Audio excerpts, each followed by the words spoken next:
आज संजय निरुपमची सभा होती आपल्या मालाड परिसरात.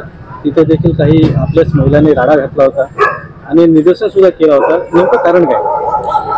बघा काय माहिती काय, संजय निरुपम हल्ली आपल्या पक्षामध्ये येऊन 2-4 महिने झाले. 2-4 महिन्यामध्ये ही विधानसभा लढवण्याचं त्यांनी विधानसभा लढवली. संजय निरुपमनी असं काय दिंडोशी विधानसभेमध्ये केलं की त्याला 70,000 मतं पडले. ही सर्व कार्यकर्त्यांची इकडच्या स्थानिक वैभव भरडकर आणि सर्व पदाधिकाऱ्यांची मेहनत आहे आणि त्या मेहनतीने त्यांना 70,000 मतं पडलेत.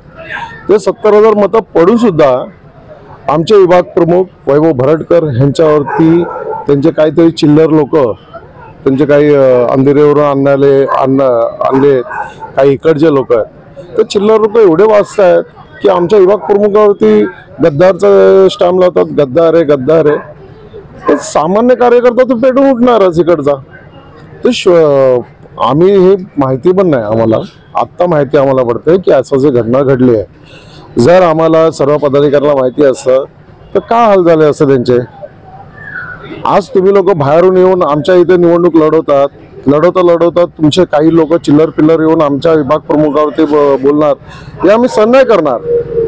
संजय निरुपम असो आता अजून कोण असो, संजय निरुपम का हरले त्यांनी चिंतन करावं, त्यांनी कार्यकर्त्यांशी बोलावं.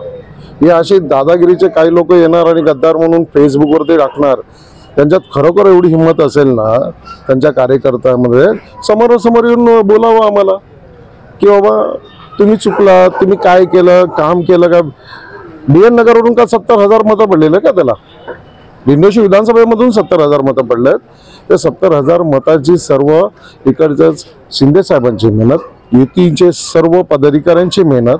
आता युतीच्या लोकांनी म्हणजे काम नाही केलं का, BJPनी काम नाही केलं का, RPIनी काम नाही केलं का, राष्ट्रवादीने काम नाही केलं का, शिवसेनेने काम नाही केलं. म्हणजे हे जर वैयक्तिक असे मत आहेत का. तुमच्यासमोर कुठे चुकलं संजय निरुपम, काय वाटतं तुम्हाला? संजय निरुपम ॲक्च्युली त्यांचं ते बघा जे भाषण आहेत, पहिले ह्या पक्षामध्ये असलं दुसऱ्या पक्षामध्ये असताना ह्या पक्षाला शिव्या घालणं नेत्याला, ते त्यांना कुठेतरी भारी पडलेलं आहे आणि काय नाही.